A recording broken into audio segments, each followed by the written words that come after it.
Deep Threat Sports Network, welcome back. We're at it again, like every week. I already know, great quality content. This week, we're going to talk again some college football. Not as excited of a weekend as we expected, truthfully. There were some good matchups. Some games ended up being a lot better than everyone else expected. But there was also a lot of teams that got hurt, whether it was through injuries, whether it was through not completing things, whether it's a field goal, whether it's a third down drive. A lot of things happened. So let's talk about just injuries right off the bat. Bryant, what did those injuries look like? Who's being affected? Who's going to be hurt the most by this? Yeah, we got a few new week notes and updates from this past week's games. Harold Perkins, linebacker for LSU, is out for the season. That's a big blow for that defense. That defense was already struggling anyway. I don't know how they're going to recover. I mean, he was their captain of their defense, so I'm sure they got good players in the wings to take his spot, but we'll see. Next, Blake Shapen is also out for the season for Mississippi State. That's a big blow for them. They appear to not have that many playmakers to begin with. That's going to be tough sledding for them for the remainder of the season. Cam Rising was a surprise scratch from the game on Saturday against Oklahoma State. It appeared he was going to play all week, and then ended up he was not playing. So something to monitor this week moving forward to the games. And a report came out this week that Alex Orji is going to be the quarterback moving forward for the Michigan Wolverines. His performance last Saturday was, better, far better than anything the previous quarterback had done at the beginning of the season for Michigan. So they're going to roll with him for the time being. Bryant, you kind of talked about Harold Perkins being a huge loss for LSU's defense. Man, that's probably the biggest thing we're going to talk about through that news and notes section right there, because that LSU defense, like you talked about, is already bad. They're already horrible, and you're going to lose your captain. You're going to lose the one solid piece that you did have on your defense. I don't know how they recover from this. And also, kind of like you said, though, I'm not too sure they do have abundance of talent behind him to take his spot, man, because this defense just there's playmakers nowhere. There's nobody, forcing pressure on the quarterback, forcing explosive plays on the defensive side of the ball. There's really none of that going on. So Blake Baker's got his work cut out for him here, being the defensive coordinator with LSU in his first season there. This is a massive, massive loss, and I don't know if they recover. Truthfully, boys, I think Cam Rising being out is the biggest hit here. We saw Isaac Wilson. We saw how he performed. I think he was under 60% completion. 1 touchdown, 2 interceptions, just did not look good. Completely different look than his brother, Zach Wilson, who we all know is now in the NFL. So hopefully he's able to figure it out, or Cam Rising's able to get back. Hey, he looks like the NFL Zach Wilson and not the college Zach Wilson. That's kind of what he was mirroring his play off of there. Yeah. Hey, maybe. But we're talking about Zach Wilson not performing real great. The next segment, I know we started it last week. We've been going dog of the week. This one's good. This one's huge. It's not going to be a guy that you hear about a lot. First off, we got Caleb Johnson, running back for Iowa. Heck of a game. Boys, talk to me. What's special about this guy? Why is he so good? Why did he put up these kind of numbers? And more importantly, why is he our dog of the week? Man, this is crazy to me, the numbers that he's putting up. This was against a Minnesota team who notoriously has a great defense. And they do, again, I can't say great, but they have a well above average defense. And for him to run in there and have 21 rushes for 206 yards and 3 touchdowns, my Lord. Put on a clinic, kid. It's absolutely impressive what he's doing at the running back position here. On the season, he's averaging 171.3 yards per game, fellas. That's absolutely unbelievable. This kid's an extreme talent. It's crazy to me, too, that the teams that play against Iowa don't stack the box against him more than what they are already, because this passing attack is awful. He is really all they have on the offensive side of the football, and what a talent he is. I totally agree. If I'm correct, Collin and Dave, he has similar numbers to Ashton Jeanty with Boise State, who we have up in some of our Heisman conversations. So, he's having a hell of a season. He's good off tackle. He's good between the tackles. He's good at pass blocking. He's a well-rounded back, and he definitely deserved dog of the week this week after his performance on Saturday.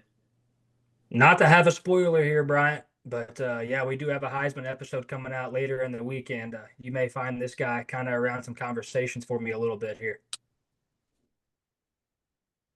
We all know Collin wants to throw a running back into the Heisman race.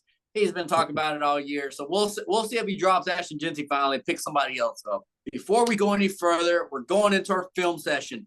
Me, Collin, Bryant, we're going to talk about these games. Again, there was some that just didn't really end up being the game we expected them to. Some ended up being a big win for a team. Some of them ended up being a big upset. We're going to talk about Illinois knocking off Nebraska at home. I mean, Nebraska was playing at home. The environment was supposed to be huge. Dylan Raiola was supposed to show up. I had talked highly of Dylan Raiola, but clearly, it's really showing that he doesn't have that experience. He might have that talent, but he's very inexperienced at this position. So very big difference between a freshman quarterback in Dylan Raiola and then a junior with Altmaier. He seemed poised. I mean, he looked comfortable even when the pressure was coming. Dylan Raiola seemed to want to bail really quickly. Boys, how did Nebraska lose this one? I mean, I saw a stat earlier in the week. I think it might have been earlier today, actually, where, I mean, they haven't beat a top 25 opponent in a while. So why could they not secure the bag here? Yeah, like you alluded to the stat just now, Dave. Nebraska's 25 straight losses, the top 25 teams. So, I mean, this just adds to that list. They have not won a top 25 game since 2016, I believe. So I think it was a multitude of things for this game from Nebraska. They did have a few tough breaks there at the end of the second quarter. They had a touchdown apparently, and then it ended up getting pulled out by the defensive back, and it got reviewed and called an interception. So that was part of it, but a lot of it was also self-inflicted. They didn't play a horrible game. Illinois has a very good defense this year. Dylan Raiola, he seemed to like to throw off balance this game, almost like Patrick Mahomes-esque, like we've been talking, off his back foot, on the run, no looks, sidearm passes, and it just wasn't working. I mean, they were either, overthrowing them, throwing under, not completing them like you should if you set your feet and throw the ball. So I think that was part of it. Also, I think Illinois' defense did a great job containing the run from Nebraska. So, Collin, what do you think? What do you think the X factor was for this game?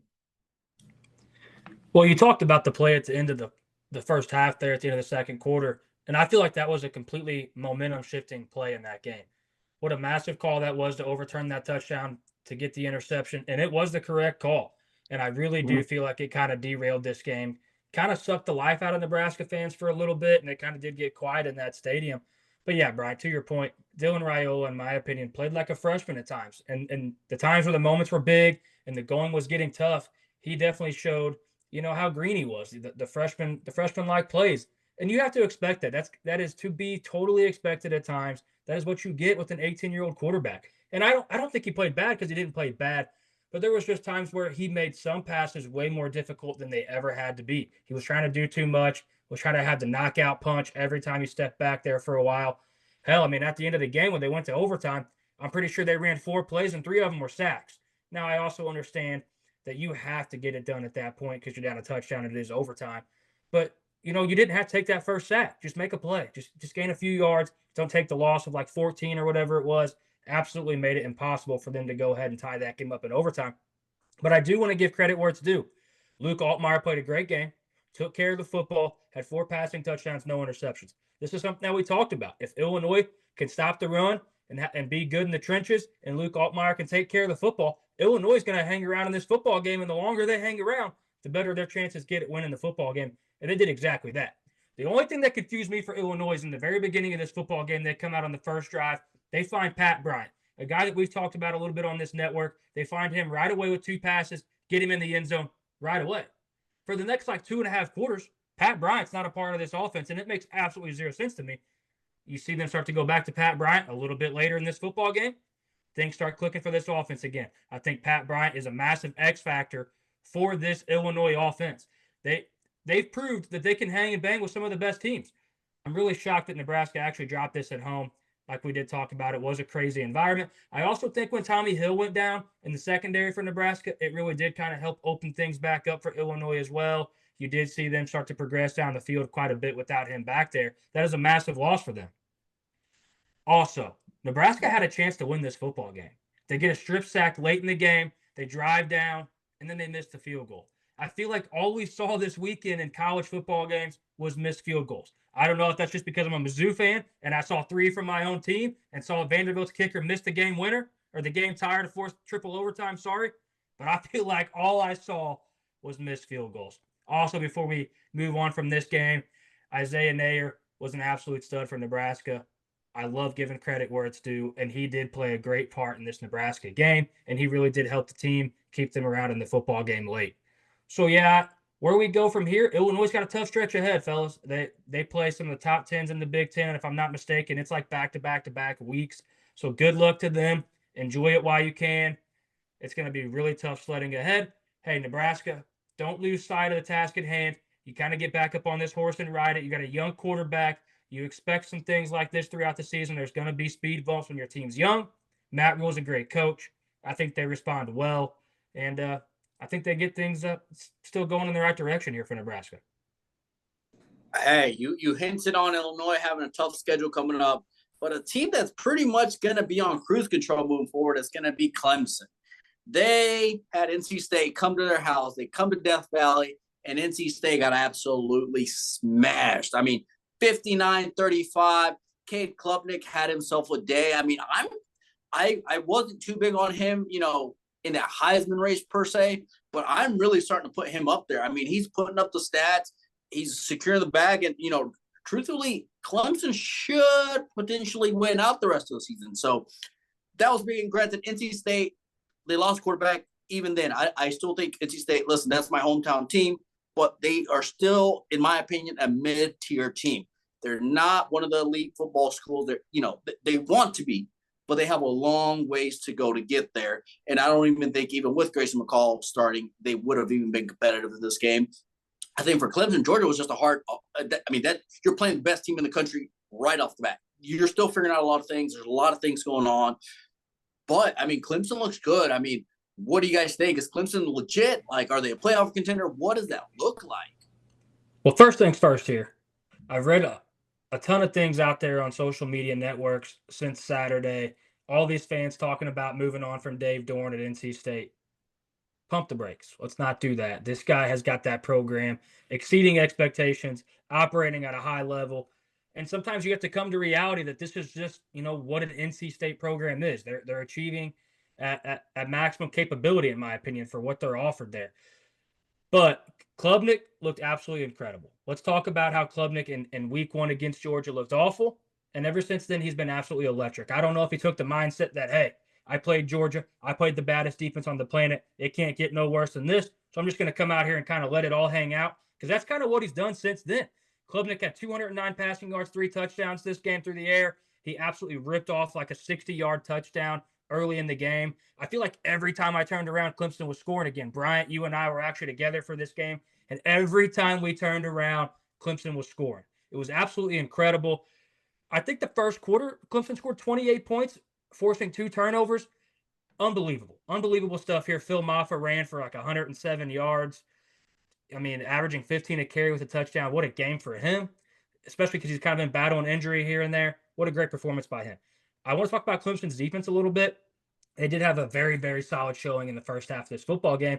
Kind of feel like maybe they got a little bit complacent, kind of let NC State get some things going here or there. But yeah, Dave, you talked about C.J. Bailey coming in for Grayson McCall. And C.J. Bailey, freshman, first true start, didn't look great. But hey, man, he battled a tough opponent in Clemson, went into a really tough environment, did the absolute best he could.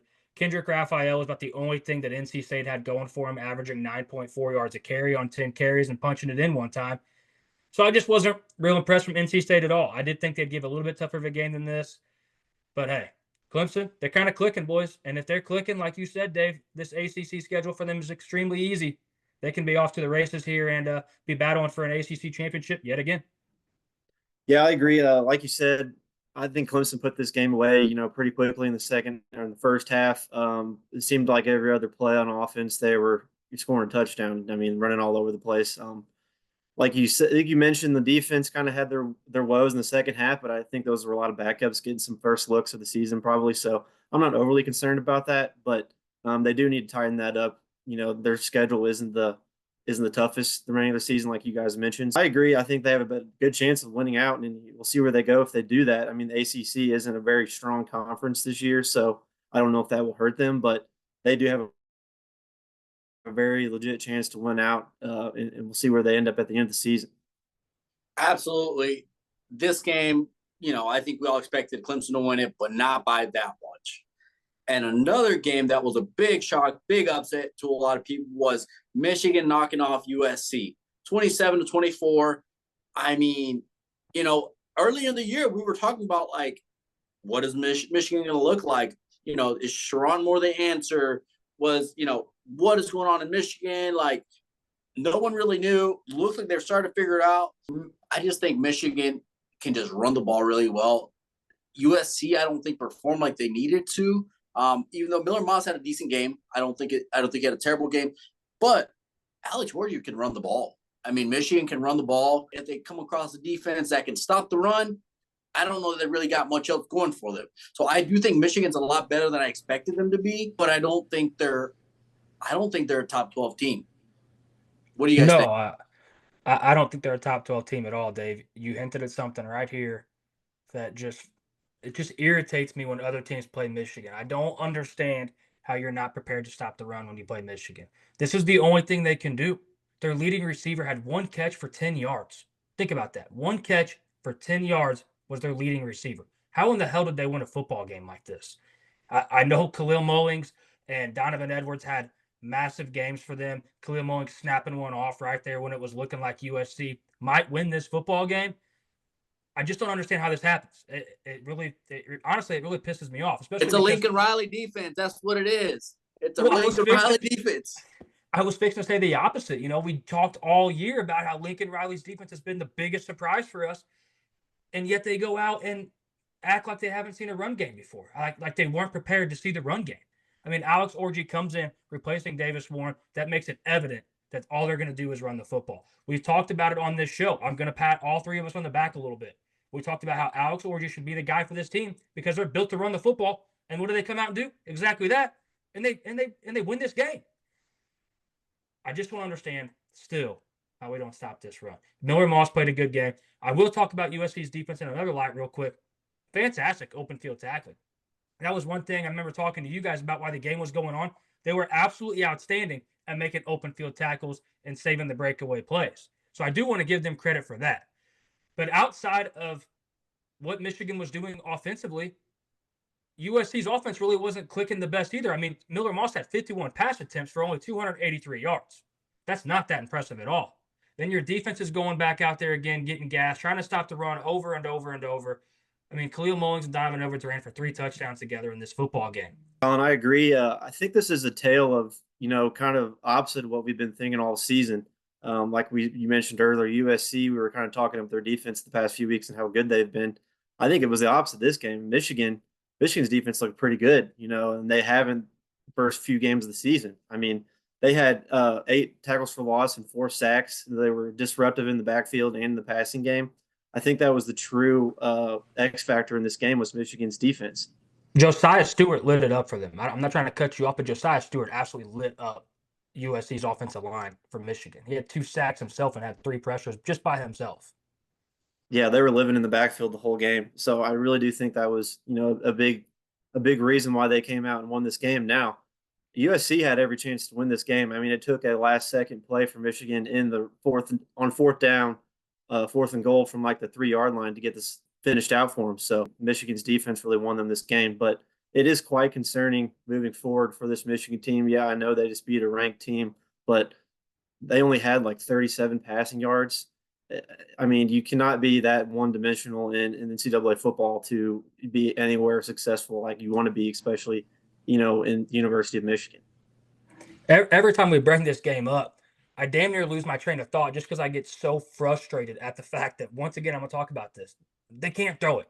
They literally cannot throw the football. And I know Colston Loveland was out in this game, and that doesn't help things because he probably is your best threat as a receiver. I know he's a tight end, but he's your best ball catcher on that team. And they still win this football game against a ranked opponent. So I kind of want to knock USC here more than I want to give credit to Michigan, really. And Bryant, yes, I agree with you. They did have every chance to win this football game. But that's, once again, why I'm going to knock them.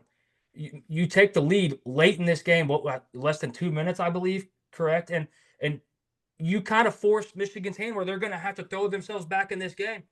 But wait, no, they don't, because Khalil Mullings snaps that one off, marches them right down the field, puts them in striking distance to win the football game. I just don't know how this happens. I really wanted USC to win this football game. I loved that Michigan was exposed yet again. It's hard for me to cheer for them when they don't impress me. They just keep winning football games, though, and they're doing the job they're supposed to do. So credit to Sharon Moore for finally making the right call and starting out Georgia. I guess it works from here. Gentlemen, a game that I talked about last week, and I'm kind of bummed out that it didn't happen, was the Senior Citizen Bowl. Alan Bowman played, Cam Rising did not. Again, Utah got the win over a top-ranked team. Oklahoma State was good, but isn't the running game supposed to be their strong suit? What is going on here? I just expected more from the running game from Oklahoma State. But again, Utah, I'm a fan. I think they're a top 10 team. I really do. Especially if Cam Rising is back and he's healthy and everything is good. I think Utah's a top 10 team. What do you guys think? You guys with me or no? Yeah, I definitely agree. I mean, we talked about it in the preview late last week that Utah's defense, I think, is like top 5 in the country in most stats. So, I mean, I expected them to come in and stop the run. Now it is quite concerning with Ollie Gordon and his lack of productivity this season. I mean, he was a Heisman frontrunner to start the season. So I think the offensive lines are struggling for Oklahoma State. I mean, Utah's did struggle as well in this game, but Oklahoma State's was more apparent. I mean, he was getting tackled in the backfield.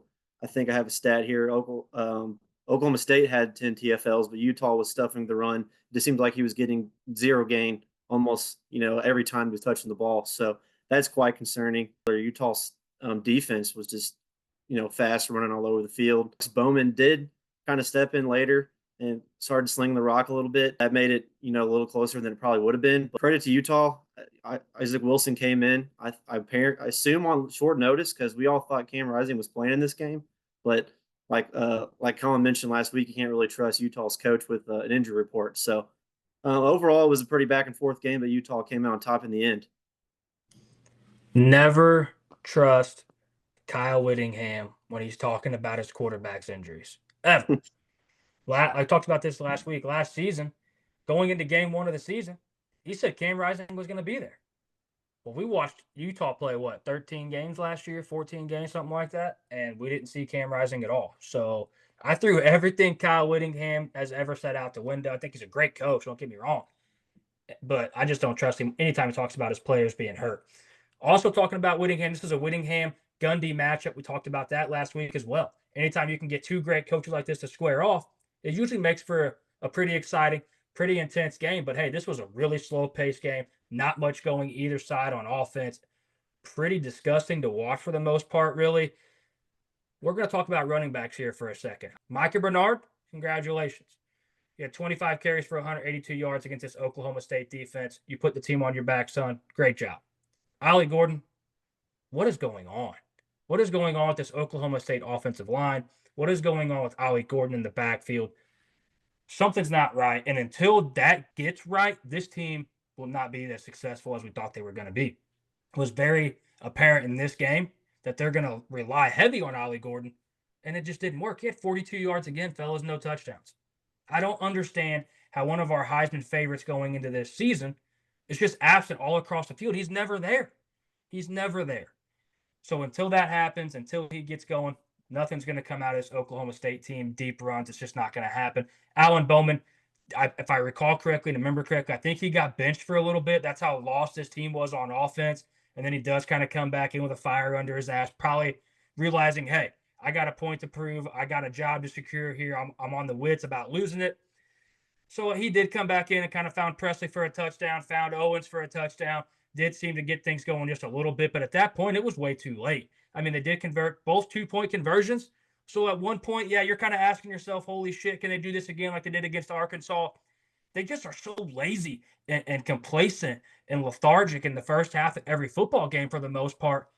When you play good teams like Utah, where this defense doesn't allow you to get back in it just super easily and with no time, you're not going to come back and win these football games. And that was a lesson that they learned here, that they're not just going to outmuscle teams in the second half of the football game. So, yeah, really high on Utah after this because they did bring in a backup quarterback and still got the job done. And that defense can probably slow down just about any offense in the country. I'm not prepared to say every offense in the country, but they will slow down 98% of these offenses in the country. So if you have a defense like that, you're always going to be in the football game. Oklahoma State, on the other hand, yeah, find Ollie Gordon, make it work, make some changes, make the offensive line run some sprints or something because we've got nothing going on the offensive side of the ball there. Yeah, I don't know if it's a scheme thing for Oklahoma State or it's something Ollie Gordon has going on injury wise possibly or something, but he just doesn't seem as dynamic as he was last season. He's getting tackled really easily. He's not seeing the holes if they are being provided on any plays. Oklahoma State's got to switch something up here and maybe get the screen game going a little bit to give them the ball in the open field or something. I mean, it's just not working what they're doing right now. But they still have 7 or 8 games to figure that out. Well, the best part about that, Brian, is I remember a play specifically where they swing Ollie Gordon out wide. He lines up to catch a screen pass in a trips formation out to the right. And as soon as he catches the ball, he's getting blown up. So, I mean, even the receivers aren't getting blocks on defensive backs for me. And he's just getting taken shot after shot. And then I'm not saying it's some of this isn't his fault because he's got to be better regardless of what the offensive line looks like, especially if we're talking about you being a first-round talent. So, yeah, man, Oklahoma State's they got an identity crisis right now, and it's not good. Man, none of the Oklahoma teams are doing good. We're going to go from Stillwater to Norman. Oklahoma get knocked off by Tennessee. Now, I think everyone expected Tennessee to get the win here, but man, talk about a boring game. I'd rather watch ice melt at this point. I mean, there wasn't much going on. Granted, Oklahoma doesn't have any receivers, but then the big story here, the big shock was Jackson Arnold getting benched. And then you have Michael Hawkins Jr. come in, and he's their leading rusher. I mean, that's not so much a good thing for Michael Hawkins Jr. Hey, props to him, whatever. But I think it really goes to show, like, the state of Oklahoma currently. Oklahoma teams forgot how to run the football. To your point, Dave, I mean, you nailed this. Oklahoma teams forgot how to run the football. Oklahoma teams forgot how to run block. Oklahoma teams have nothing going right now when it comes to running the football. I'll let you get back to what you're saying, but you are exactly right. Oklahoma teams are lost right now on offense. Absolutely. But their defense actually played pretty good. I mean, they got some pressure on the Nico, kept them under 200 yards. So I think their defense is pretty good. I don't think they're amazing, but just goes to show the changes there. I don't know if they went into the transfer portal, they went into recruiting as more of a, hey, let's only focus on defense, and they maybe let off the gas on the offense because they thought Jackson Arnold was a guy. I mean, they let Dylan Gabriel go to keep Jackson Arnold. I mean, I don't know that Dylan Gabriel would have been much of a difference, but I mean, they seem to have been really confident in Jackson Arnold to bench him at this point. I think they had all their marbles in one basket. I don't know. What did you guys see from Oklahoma? They were definitely sold on the Jackson Arnold experience. I mean, everything you read this offseason was Jackson Arnold, dark horse Heisman, Jackson Arnold this, Jackson Arnold that. Hell, it was to the point where we even kind of bought in for a little bit. Everything we were hearing was so good. They were so comfortable about moving on from Dylan Gabriel to Jackson Arnold that it was kind of a shock. I mean, we thought this offense wouldn't skip a beat. But yeah, you talked about Michael Hawkins Jr. coming in and replacing Jackson Arnold, being the leading rusher. I want to say that he only had 22 yards. So it's not like he came in and lit it up for 122 yards. He had 22 yards rushing the football. So that just goes to show how bad they were at running the football. But hey, let's also give credit to Tennessee's defensive line because they played outstanding. Of all the 4 units, of the 4 main units that touched the field that night, Tennessee defense, Tennessee offense, Oklahoma offense and defense, Tennessee's defense was by far and away the most outstanding of the 4 units that ever touched the field that night. Now, on Tennessee's offensive side, Dylan Sampson was very impressive again. He had 24 carries for 92 yards. It was a 3.8-yard average carry, but Oklahoma's defense was buzzing, man. Danny Stutzman is a problem in the middle of that Oklahoma defense. He is a game wrecker. So for him to still tally up 92 yards, hey, I'm going to tip the cap a little bit because nothing else was really working. The pass game wasn't taking the pressure off of him at all, really. So credit to Dylan Sampson for kind of going and earning those yards. Nico did average over 9 yards per completion, though, Dave. We kind of talked about how he was under 200 yards passing, but he did average over 9 yards per completion. So that's pretty impressive, even though it didn't really feel like he lit that defense up. Those stats kind of say otherwise on the yards per completion metric. Now, Tennessee offensive line did have Lance Hurd out this game, and tackle John Campbell Jr. did go out early in this one. So it did make things a little bit tougher for Nico in this passing attack. I wasn't real impressed with either team. We were super high on Tennessee here. Talked about how they've impressed us more than any team in the country thus far.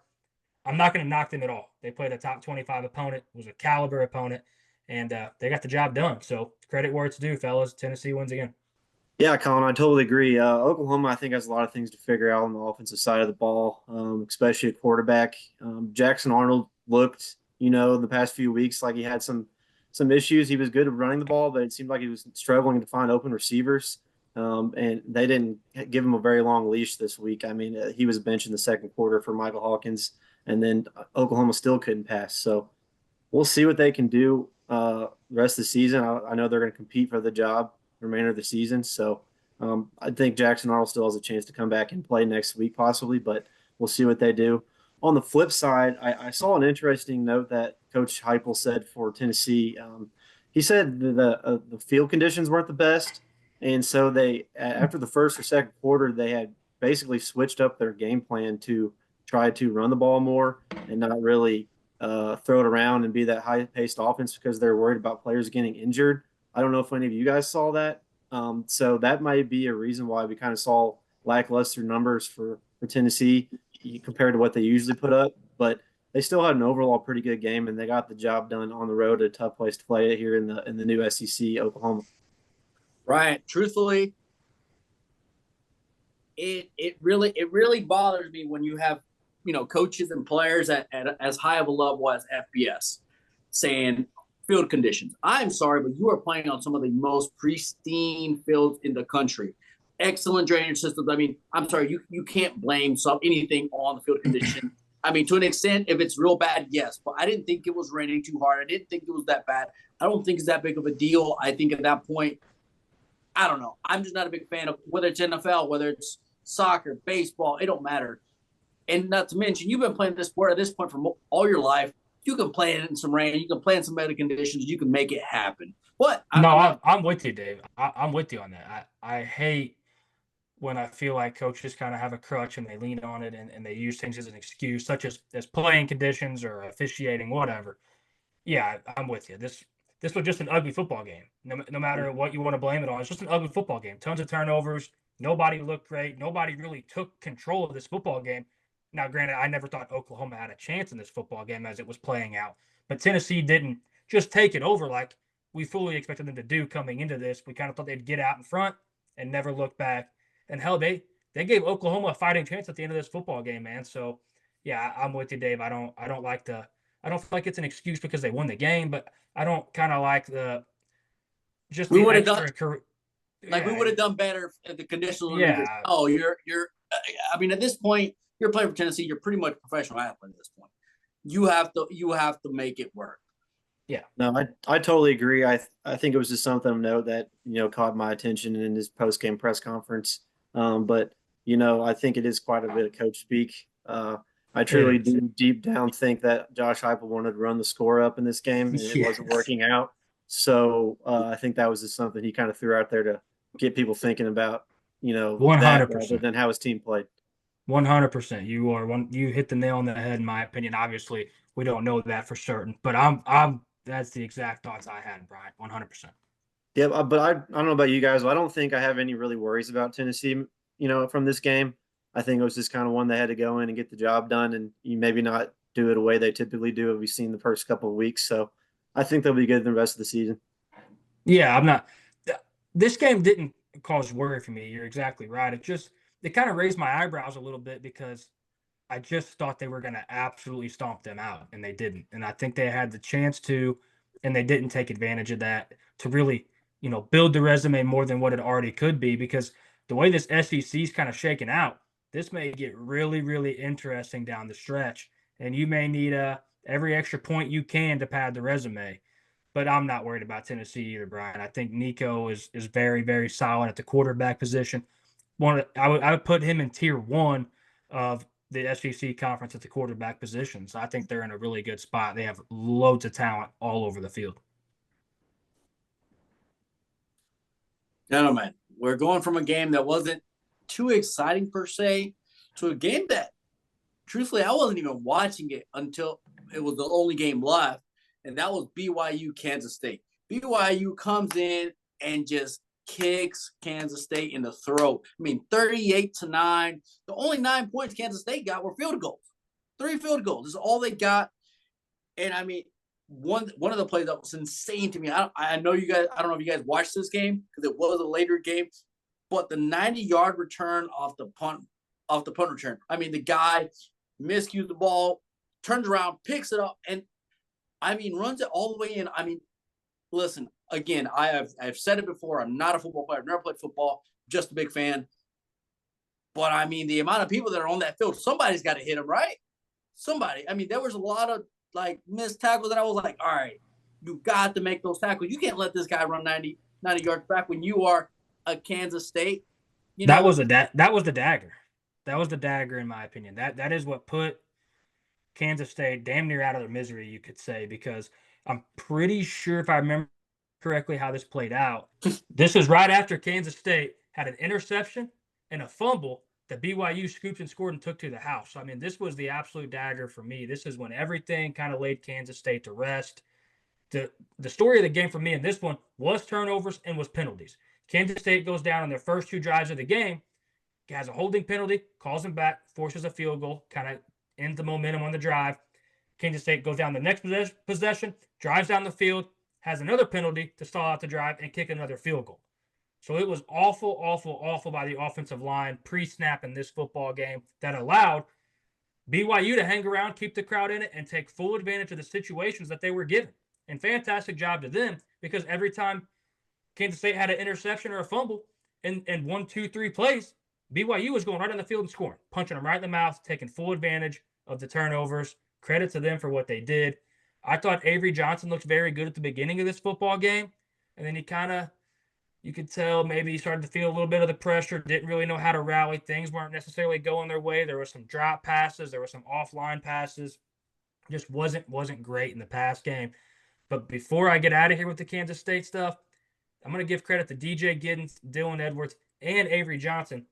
Them 3 running the football as a trio is going to be a problem for most teams in the country because, man, they are explosive, and they all 3 bring different traits out of the backfield that really helps this Kansas State offense hum. I wasn't impressed as a whole from the BYU offense because I felt like they were given plus field position almost all game. I don't know what you saw, Bryant. I'm really, really disappointed in Kansas State here. We were really high on them on this network. And it's just, after a game like this, I don't really know kind of how they respond. I hope they get back on the horse and ride it, but you never know. Yeah, Collin, I agree. I think it looks like K-State was either riding the high of last week or just wasn't ready for this late night matchup there in Provost. They kind of killed themselves with the penalties, like you mentioned. They did have that bad break on that long punt return for a touchdown.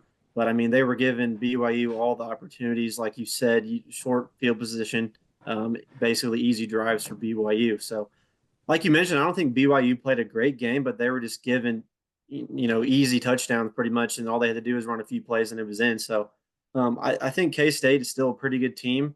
Their defense didn't really have a chance to, catch their breath after each drive because they were right back on the field with turnovers, it seemed like. So I'll cut them a little slack in this one.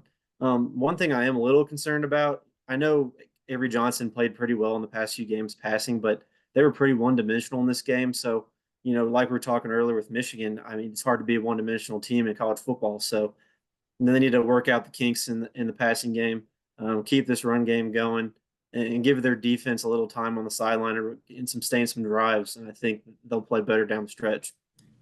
I do want to give credit to Kansas State defense because what did BYU score 38 points, I believe? 38 points, and their defense only gave up 241 total yards of offense. That doesn't replicate a 38-point game.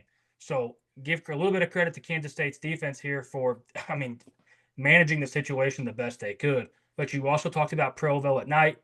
That's one of the toughest places to play, honestly, at night. As crazy as that sounds, I think they only hold like 68, 70,000, 65,000 people. But, man, do they get wild, do they get electric at night. And they really brought it that game.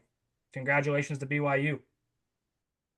So, again, the trend of this weekend was very big of teams secured the bag, and then there were some teams that fell off. And, as we move along the season, this is going to happen. But for the most part, the top 25 teams secured the bag, got the win, pretty much solidified their spot where they were, moved up a little bit, up or down.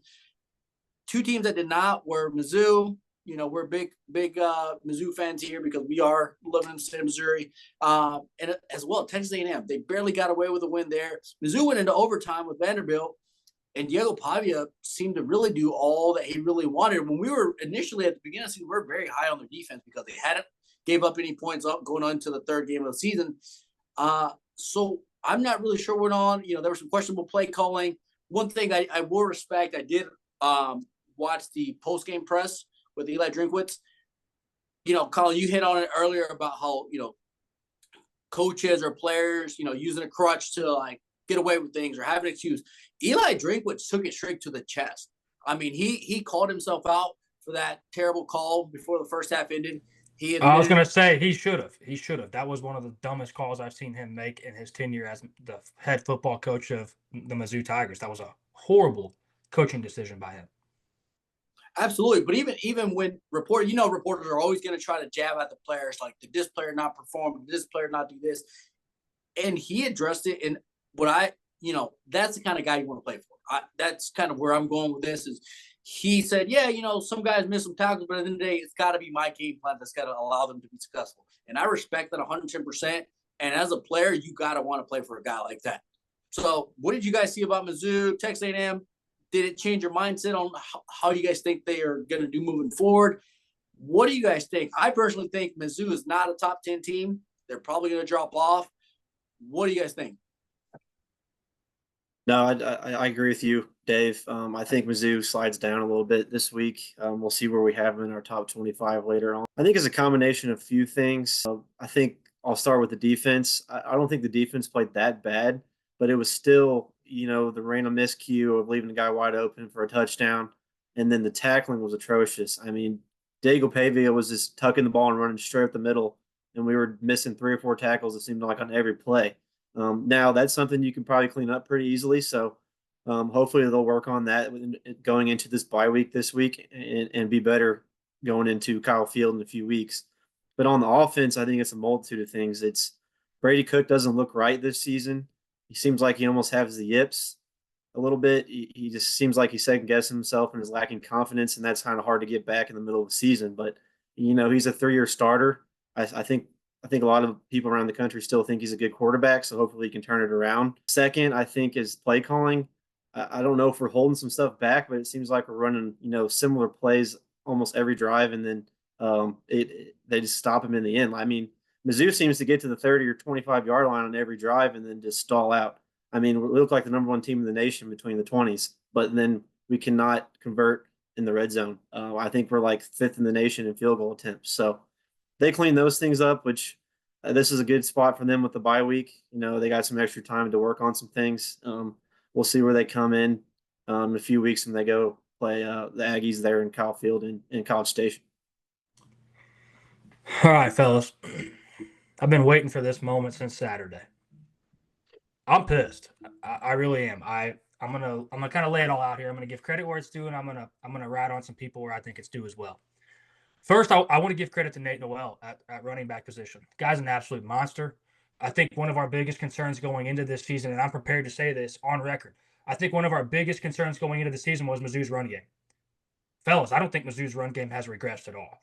Now, I'm not saying either one of these guys are Cody Schrader because they're not. Cody Schrader was a workhorse. But Nate Noel and Marcus Carroll as a combo out of the backfield, this run game has not regressed. So we can't place any blame of what Mizzou is doing offensively on this run game whatsoever. He bailed him out on 3rd down, snapping him off every once in a while, getting first downs. He absolutely is electric. He finds the hole, hits it, he's gone. He checks out. Got runaway speed. Guy's a stud. So I'm going to give credit to him real quick. I'm going to talk about Toriano Pride a little bit here for a second. There's back-to-back games where we've caught Toriano Pride looking in the backfield trying to play hero ball and either get a sack, force a turnover, whatever the case may be, gets burned against Boston College deep for a touchdown, gets burnt against Vanderbilt deep for a touchdown in this game, looking in the backfield. Stay on your man because he's a good cover corner. I feel like he's played good, reliable cornerback position for us so far this season, but he just has the dumb mistakes. Let's clean that up a little bit. Now, Bryant, you also talked about Mizzou's tackling. Guys, we acted like Diego Pavia was a 6'6", 265-pound freak of nature out of the backfield at quarterback. What are we doing? If we have trouble with Diego Pavia, what in the hell is going to happen in a couple of weeks when you play Jalen Milroe in Alabama? If you got schooled by Thomas Castellanos and Diego Pavia, give me Bama minus 20. I mean, we're not going to stop them. I'm being serious. We're not slowing them down. It's not going to happen. So Mizzou's defense really struggles at stopping the run on the outside, and they really struggle at explosive plays deep on the passing attack. Two things that Jalen Milroe is exceptional at. So got to have a lot of things change before that game comes up. Now, the bye week is happening at the right time. We had 2 really ugly football games. You still got out of there with the win. So we can't panic too much. You still won. You survived. You're advancing. You're still in the hunt. That's all you have to do, especially in this 12-team playoff system. So that does help them a lot. But the bye week came at the right time, and they really got to work on some things. They really got to learn how to handle a dual threat quarterback, because these last 2 games, fellas, we're not getting smoked on the offensive side of the ball from passing attacks. We are getting smoked because we can't contain a quarterback. You will see Mizzou's defense when the quarterback kind of rolls out. They stand there, they contain him for a quarter of a second, and then it all falls apart. Like they almost do the job and then forget what to do when they get there. So they need to clean that up, like you said, Bryant, and I think things start to click defensively for them again. I'm not too upset with the defense. I just want to see them play some hard-nosed football, and they're not doing that right now. Now, the offensive side of the ball with Brady Cook, it's time to talk about if we have a problem at the quarterback position, because I'm starting to think that we do. Brady Cook, to me, is almost playing like he's scared to turn the ball over. It's almost like his biggest fear is an interception, so it's causing him to play some timid football. You see Mizzou come out in the first possession of overtime after Vanderbilt goes down and scores, and we're all on our heels like, holy shit, this is actually going to happen. We just lost to Vanderbilt. And he comes out and throws an absolute strike to Luther Burden. Where has that been all season? Where has that? Now, Vanderbilt's defense, dumb as hell for manning up on Luther Burden in that situation, but I don't blame them. I don't blame them in that moment because Mizzou hasn't done it all year. So what makes you think it's going to work right now? So, hey, you made the call, and you just got beat by it. And if I'm Vanderbilt's coach, credit to him. But if I'm him, I can go in that locker room semi-comfortable saying, hey, fellas, we just got beat by one of the best players in the country. That's just what happens. So credit to Vanderbilt. They played a great game. But, yeah, man, Blake Craig, the kicker from Mizzou, it's funny. I was just bragging about him to Bryant earlier in the day, and then he goes out here and looks like he's never kicked in a football game before. I have no idea what the hell happened. I guess you missed one, then you missed a second, you catch some booze, then you start to really feel the pressure. You miss a third. Maybe it was just something in the air because Vanderbilt's kicker missed like a 27-yarder to force triple overtime. And Mizzou won by a miracle. But, yeah, if Mizzou's going to go anywhere, Brady Cook has got to get it in sync. He's got to find the deep ball. I feel like Mizzou's offense, Mizzou as a team, Mizzou as a whole, lives and dies by explosive plays. And right now, we just don't really have that. Now, we are going to play a Texas A&M team after this bye, who also did not look good at all. I think they won the game like by 4 points to Bowling Green, and at one point it looked like Bowling Green was going to catch them too. So Texas A&M is not clicking on all cylinders right now either. I do maybe give the edge to Mizzou coming off the bye. Maybe they can get some things right. That game is at Texas A&M, so I'm really excited to see it. I'm really nervous. I don't know about you guys. Not to get caught up in this game too much longer because I'm trying not to get too upset about it again. I feel like I'm past that. You can ask my wife. I may or may not have broke the arm on our couch in that football game because I was so fired up. I was just not prepared to lose to Vanderbilt yet on Saturday. And I'm glad we got out of there with the win. But I don't know about you fellas where I was going with this is I would much rather, I think, play Connor Wegeman than Marcel Reed as a Mizzou fan going into Texas A&M because clearly we struggle at defending dual threat quarterbacks. So if Connor Wegeman's there and he's a starter for A&M, I'm probably going to lean Mizzou in that football game. Well, that wraps us up for our film session. Hang on, one more thing. I forgot. I'm not done. I'm the wheels are turning. I'm pissed off again. I'm going to talk about that Drinkwitz call yet again. That was horrible. Don't do that shit. Don't play scared against Vanderbilt. You are the better team. You have the superior athletes. Coach like you've coached the last season and a half. Just be smart. Win the football game. You don't have to force points right there. Any of us that play football in our life or any of us that, hell, you even play a video game of football, know that when you try to force points at the end of the half, you end up turning the ball over, doing something stupid. The other team gets points. You're kicking yourself the rest of the game because now you're battling back. And that is exactly what happened there. Don't coach scared. You are the better team. Just go out there and play football and do your job. I'll get off my soapbox now, Dave. I had to give Drinkwitz some shit because that was the dumbest thing I've seen him do in some time. I do agree, Dave, with you. He very well owned up to it in the press conference. The players owned up to it. They were not making excuses. So I think they're focused on fixing the issues, and hopefully we'll see some improvement in 2 weeks. I do love that, though, because that shows you're kind of together as a team. That shows you are a unit. You're not just playing me ball. You're playing team ball. So, yes, I will give credit for that. I do love that. That shows a lot of unity as a team, and that's a recipe for success. Hey, let's hope Mizzou shows up to Texas A&M, hits them in the throat, and we talk about, is Mizzou a top 10 team again? We'll see. We'll see how everything pans out, how bye week goes. But that wraps it up for us on this film session. Again, there wasn't a whole lot of exciting games, but we have this coming week coming up. So we will talk to you guys about what that looks like. We'll hit on all the games that are going to be exciting, and it should be a very exciting week. Yeah, be on the lookout the rest of this week. We will have 2 more episodes coming to you, both of them being a little more exciting than the game review. You know, some of this game review stuff is just kind of real deep in the mud, talk about, you know, stats, players, performance, and stuff like that. So this next episode we're going to be coming at you with, be on the lookout for our top 25, our Heisman conversation, which those combos are always entertaining. I'm sure Dave will have something up the sleeve for you with Colorado. And then later in the week, we're going to go ahead and do our game preview, the game breakdown of the top games coming this weekend. So just be on the lookout for some more content coming your way. The NASCAR guys, the Splash and Go podcast affiliated with Deep Threat Sports Network's up and going. The NFL podcast is up and going. You'll probably see Bryant later in the week playing host on the NFL show. So that's exciting stuff for him. We have a lot of exciting stuff here for us at Deep Threat Sports Network coming to you guys constantly. Shorts, Facebook Reels. Give us a like, subscribe. Just keep pounding the pavement with us. We're getting better and better each week. Dave, Bryant, fantastic job, fellas. Until next time, peace.